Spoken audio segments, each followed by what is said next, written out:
नमस्कार, मी सविता नाथ ब्रह्म किचनमध्ये तुमचं पुन्हा एकदा मनापासून स्वागत आहे. कधी कधी मुलं अचानक पिझ्झा खायचा हट्ट करतात. मग आपण बाहेरून महागडा पिझ्झा मागवत असतो. पण आता अशा रेडीमेड पिझ्झा बेसपासून आपण अगदी सोप्या पद्धतीने स्वादिष्ट आणि चीजी पिझ्झा घरच्या घरी कमी वेळात आणि कमी मेहनतीत बनवू शकतो. असाच रेडीमेड पिझ्झा बेसपासून आज आपण पिझ्झा बनवणार आहोत. घरच्या घरी स्वादिष्ट आणि चीजी पिझ्झा बनवण्यासाठी मी इथे हा एक पिझ्झा बेस घेतलेला आहे आणि भाज्या तुम्ही तुमच्या आवडीच्या कोणत्याही घेऊ शकता. आपण या पिझ्झा बेसला वरून थोडंसं हलकंसं तूप लावून घेऊया. Pizza sauce, mayonnaise, tomato ketchup, pizza sprinkle आहे. याच्याने पिझ्झाची चव खूप छान येते. हे सर्व आता आपण या ब्रशने पिझ्झावर पसरून घेऊया.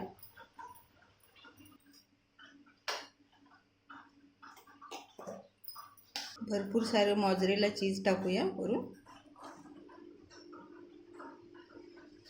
आणि आपण घेतलेल्या त्या भाज्या ह्याच्यावरती लावून सगळं घ्यायचं आहे.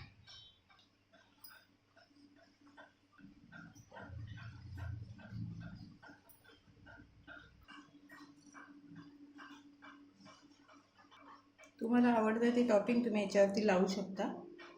वरून परत भरपूर सारं चीज घालायचं आहे. आपल्याला चीजी पिझ्झा खायचा आहे म्हणून वरून सुद्धा छान चीज याच्यावरती पसरवायचं आहे. आपल्याला थोडंसं आपण याच्यावरती पुन्हा पिझ्झा स्प्रिंकल करूया. याच्यावरून छान चव येते. ते ओव्हनच्या ट्रेला मी तूप लावून घेतलेलं आहे. म्हणजे ठेवून घेऊया.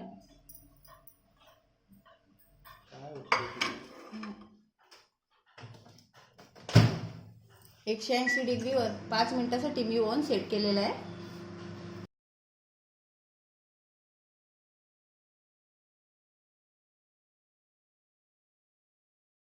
पिझ्झा तयार झालेला आहे. तो मी आता काढून घेते.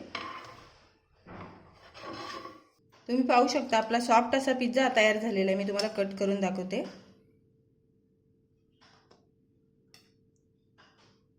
हे बघा, पिझ्झा बेसने छान पिझ्झा तयार होतो.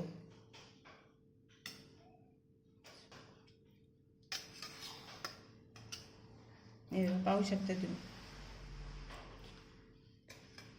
हे बघा किती छान पिझ्झा तयार झालेला आहे आपला. सुद्धा असा पिझ्झा जरूर ट्राय करा. आणि माझी व्हिडिओ तुम्हाला आवडली असेल तर व्हिडिओला लाईक, शेअर आणि सबस्क्राईब करा.